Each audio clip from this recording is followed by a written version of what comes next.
ప్రధానమంత్రి మోదీ ఈ నెల 8న ఖమ్మంలో పర్యటిస్తారని కేంద్ర మంత్రి కిషన్ రెడ్డి అన్నారు. ప్రధానమంత్రి మోదీ తొలిసారి కాకతీయులు ఏలిన గడ్డపైకి వస్తున్నారంటూ కేంద్ర మంత్రి తెలిపారు. తెలంగాణలో పెద్దపల్లి జిల్లా మినహా అన్ని జిల్లాలను నేషనల్ హైవేతో కలిపిస్తామని మంత్రి స్పష్టం చేశారు. వరంగల్ నగరాన్ని స్మార్ట్ సిటీగా తీర్చిదిద్దుతామని మంత్రి హామీ ఇచ్చారు. ఇక యాదాద్రి వరకు 330 కోట్లతో ఎంఎంటీఎస్ ట్రైన్ను పొడిగించబోతున్నట్లు మంత్రి తెలిపారు.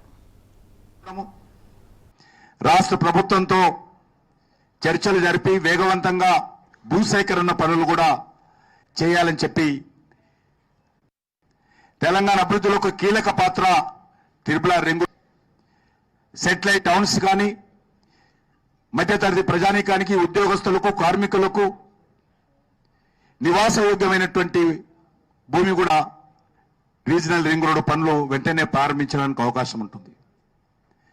వరంగల్ జిల్లాకు సంబంధించి వరంగల్ పూర్వ జిల్లా ఏదైతున్నదో ఈ జిల్లాలకు సంబంధించి మరొక నేషనల్ హైవే సంబంధించినటువంటి కార్యక్రమాలను కూడా ప్రధానమంత్రి గారు స్వయంగా ప్రారంభించనున్నారు. వారు ప్రధానమంత్రి గారు చెప్పారు, ముందు రైల్వే శాఖతో ఇనాగ్రేషన్ చేస్తే ఏ రకంగా ఉంటుంది. మేము అడిగాం అందరం కూడా, సార్ మీరు వస్తేనే బాగుంటుంది, చాలా పెద్ద ప్రాజెక్టు మీరు వరంగల్ జిల్లాకి ఇచ్చారు, కోచ్ ఫ్యాక్టరీ అనుకున్నాము,